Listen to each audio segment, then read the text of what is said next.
د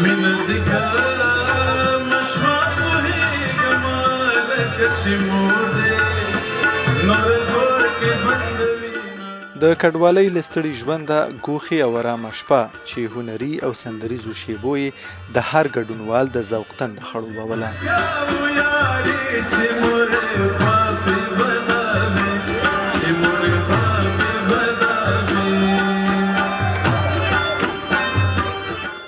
د لونګو امیل مشاعره او سندریز بنډار د جرمني زیګبورګ ښارګوټي کې د یکشنبې پر شپه جوړ شوی و چې اروپا میشتي شاعران، لیکوالان، میرمنې او فرهنګي څیرې وربلل شوي وي. سږنۍ غونډه د افغانستان د اساسي قانون د لوی جرګې د کتاب په مخکتنې پیل شوه.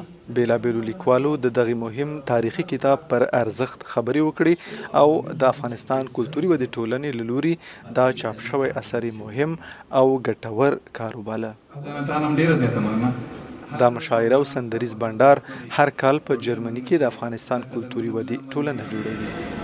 په زنځیرونو چا تړلې نغمې وخت به راشي څوک به رباب ډول څوک هیچک وهي ایمان ولره.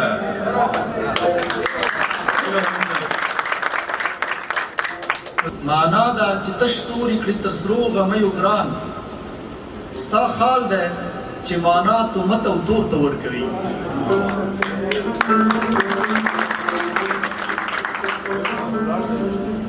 لوستل ټولو ته روا وو، که غوټۍ وه که وږمې وې که نګهت راتلی له غرونو د غاټولو جام له جامه.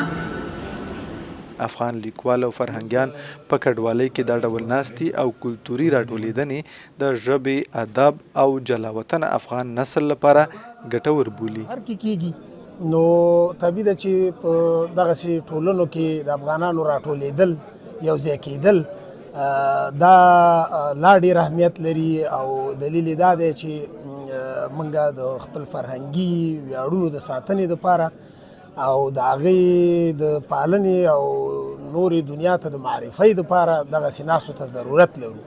نو دا هم په فرهنګي لحاظ ډېر اهمیت لري، هم په دې لحاظ چې په پردیسۍ او مسافرۍ کې جوړېږي ډېر اهمیت لري، او هم د هغه محتوا له مخې چې دا غونډې لري طبیعي ده چې ډېر ارزښتمن کار دی.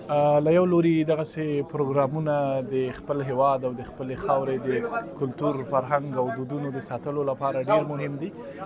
له بل لوري د هغه قلموالو لپاره چې هغوی په بهرنیو هیوادونو کې ډېرو مسایلو ته لاسرسی نه لري، غونډو ته محدود دي، دغسې ناستې کولی شي د هغوی قلم لا روان وساتي او د هغوی فکر جاري وساتي. نو له دې اړخه هم د دغسو ناستو او فرهنګي ټولنو فعالیت مهم دی او د هغوی غونډې مهمې دي.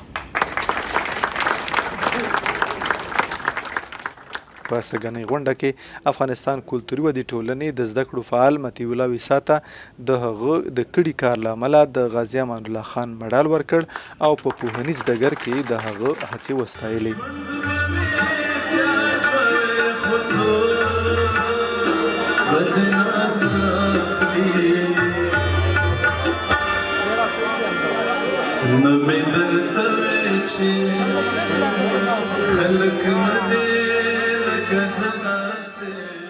دا فرهنګي ناسته شپې ناوخته د ځوان سندرغاړي نصیب ساقي په سندرو او د ځوانانو په اتڼونو پای ته ورسېده.